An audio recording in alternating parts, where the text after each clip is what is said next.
Hello everyone. आज हम लोग गॉल स्टोन के बारे में बात करने वाले हैं। इसी को हम क्या बोलते हैं? कोलेलिथिएसिस।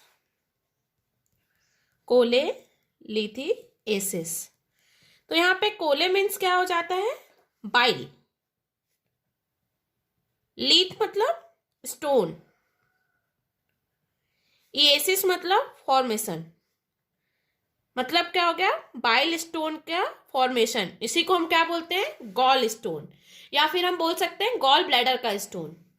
यहीं पे हम कॉमन बाइल डक्ट का भी स्टोन देख सकते हैं। कॉमन बाइल डक्ट स्टोन, तो इसी को हम क्या बोलते हैं? सीबीडी स्टोन या फिर कोलिडोकोलिथिएसिस। कोलिडोकोलिथिएसिस। कोलिडोकोलिथिएसिस मतलब क्या हो गया? यहाँ पे नया क्या ऐड हुआ है? कोलिडो। ठीक है, कोलिथिएसिस तो पहले भी था, ये भी क्या है? कोलिथिएसिस ही है। तो कोलिडो मतलब क्या हो गया? Common bile duct. और कोल मतलब क्या हो गया? बाइल। लीथ मतलब स्टोन। एसिस मतलब फॉर्मेशन। मतलब क्या हो गया यहाँ पे? कॉमन बाइल डक्ट का स्टोन। तो अब हम देखते हैं स्टोन कहाँ पे देखने को मिलेगा। तो अगर हम कोलिथिएसिस की बात करते हैं, तो अगर किसी पर्सन में बाइल स्टोन यहां पे देखने को मिले, गॉल ब्लैडर में स्टोन अगर देखने को मिल रहा है, तो हम क्या बोलेंगे? कोलिथिएसिस। यहीं पे अगर कॉमन बाइल डक्ट, तो कॉमन बाइल डक्ट बनता कैसे है? ये हमारी हो गई सिस्टिक डक्ट, फिर ये हो गई हमारी लेफ्ट हिपैटिक डक्ट, ये हो गई right hepatic duct. Left hepatic और राइट हिपैटिक मिलके क्या बना लिए? Common hepatic duct. ठीक है, और कॉमन हिपैटिक डक्ट और सिस्टिक डक्ट ही मिलके क्या बनाते हैं? Common bile duct. तो ये हमारी हो गई कॉमन बाइल डक्ट। अगर किसी पर्सन में बाइल स्टोन जो है शिफ्ट हो जाए कॉमन बाइल डक्ट में, तो उसे हम बोल देंगे कोलिडोकोलिथिएसिस या कॉमन बाइल डक्ट का स्टोन। ठीक है, और ये ओपन कहाँ पे होता है? सेकेंड पार्ट ऑफ डिओडेनम में, जैसा कि आप डायग्राम में देख पा रहे हैं। ये क्या हो गया हमारा? डिओडेनम। यहाँ पे इसकी ओपनिंग है। अब हम बात करते हैं इसके नॉर्मल फिजियोलॉजी की, कि गॉल ब्लैडर जो होता है उसके कंटेंट क्या क्या होते हैं। तो सबसे मेन कंटेंट की बात करते हैं हम, तो बाइल जूस होता है। बाइल जूस होता है। बाइल जूस का वर्क क्या होता है? फैट का कहीं ना कहीं इमल्सिफिकेशन करता है, फैट को तोड़ता है। ठीक है, उसके बाद बाइल जूस में क्या क्या कंटेंट हमें देखने को मिलता है? तो कोलेस्ट्रॉल, बाइल पिगमेंट और बाइल सॉल्ट। अब इसके पैथोफिजियोलॉजी की बात कर लेते हैं। तो अगर किसी पर्सन में कोलेस्ट्रॉल ज्यादा हो जाए, या बाइल पिगमेंट ज्यादा हो जाए, या बाइल सॉल्ट ज्यादा हो जाए, तो कहीं ना कहीं इसी की वजह से हमें स्टोन देखने को मिलता है। तो तीन तरह के स्टोन हमें देखने को मिल सकते हैं। पहला तो कोलेस्ट्रॉल स्टोन, दूसरा हो गया हमारा पिगमेंट स्टोन,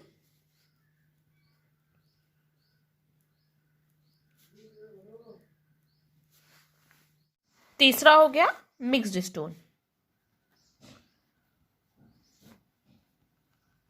अब हम इसके रिस्क फैक्टर की बात करते हैं कि किन लोगों में होने के चांसेस ज्यादा होते हैं। तो रिस्क फैक्टर हो गया हमारा 4F। तो 4F से क्या हो जाता है? Fair, 40, fertile, female.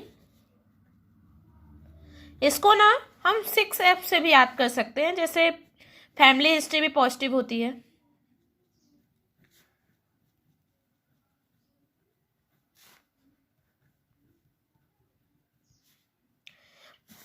पर्सन जो होता है फैटी होता है, तो क्या हो गया ये? 6F। बट यहाँ पे क्या होता है? 4F में जितनी चीजें हैं ना, सब फीमेल से रिलेटेड है। फीमेल जो है ना, ये फेयर है, एज उसकी जो है 40 है, फर्टाइल है वो। ठीक है, फिर वो फीमेल है। उसके बाद क्या हो गया? इसकी फैमिली हिस्ट्री भी पॉजिटिव आ रही है, और फैटी है, मतलब मोटी है। तो इन लोगों में रिस्क फैक्टर हमें ज़्यादा देखने को मिलेंगे, मतलब चांसेस ज़्यादा देखने को मिलेंगे।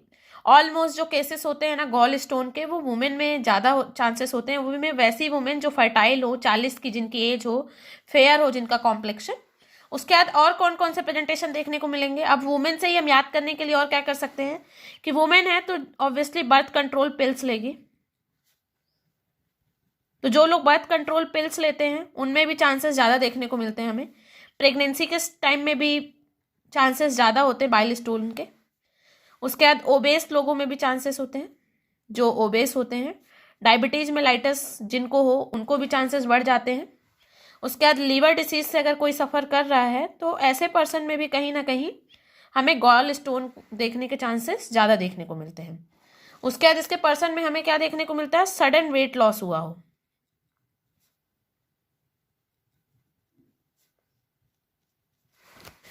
हमने यहाँ पे 3 तरह के स्टोन की बात की थी। पहला हो गया हमारा कोलेस्ट्रॉल स्टोन, कोलेस्ट्रॉल स्टोन, ठीक है।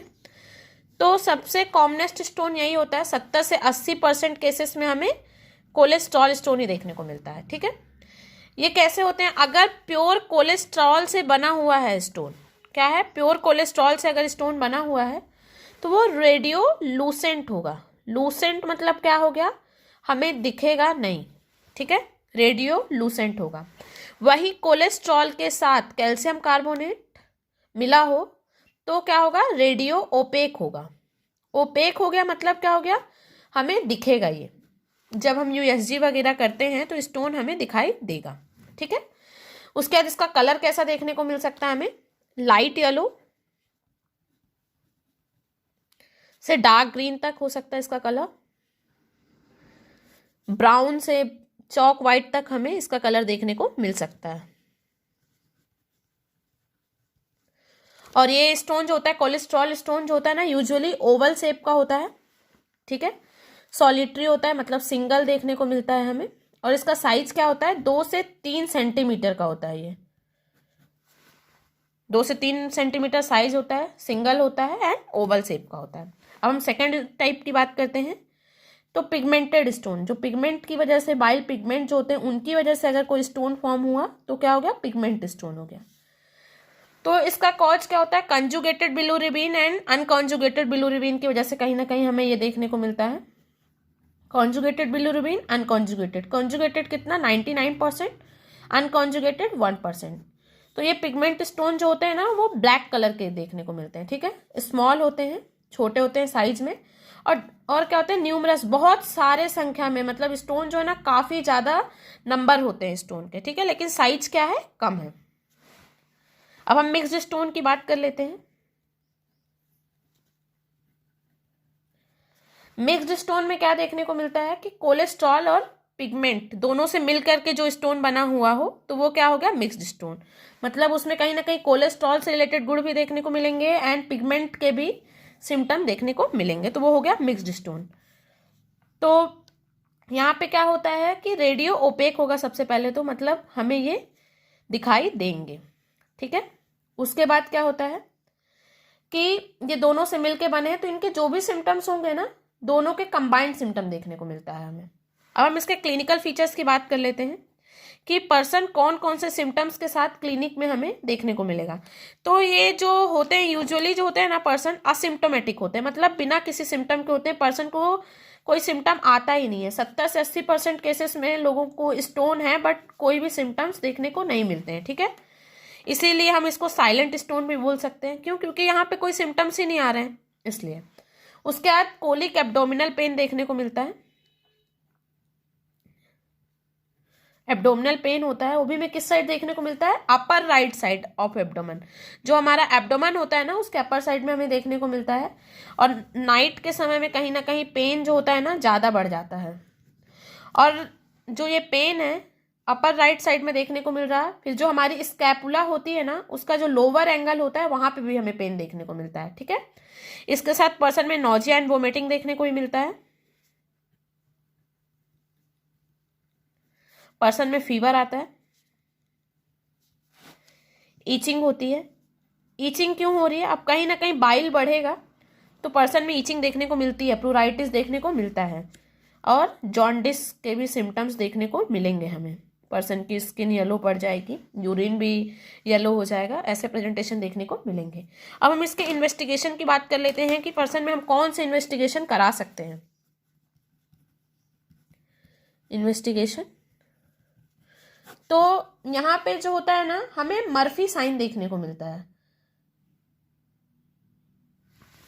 और यही अगर मर्फी ट्रायड की बात करते हैं ना, तो मर्फी ट्रायड जो है वो हमें अपेंडिसाइटिस में देखने को मिल रहा था। वो क्या था? पीवीटी।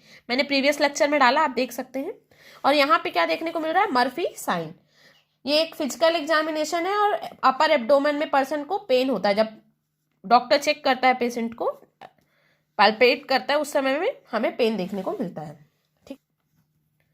ERCP करा सकते हैं, एंडोस्कोपिक रिट्रोग्रेड कोलेंजियोपेनक्रेटोग्राफी करा सकते हैं। इसके अलावा हम ट्रीटमेंट की बात करते हैं कि ट्रीटमेंट क्या देंगे हम, तो इसमें एक ही चीज़ कर सकते हैं, सर्जरी करना होगा हमें अगर स्टोन बड़ा है तो, और कोलेसिस्टेक्टोमी कर देंगे हम। आई होप ये वीडियो आपके लिए यूजफुल होगी, आपको पसंद आई होगी। अगर आप मेरे चैनल में नए हैं, चैनल को सब्सक्राइब कीजिए, वीडियो को लाइक कीजिए एंड कमेंट कीजिए। Thank you for watching.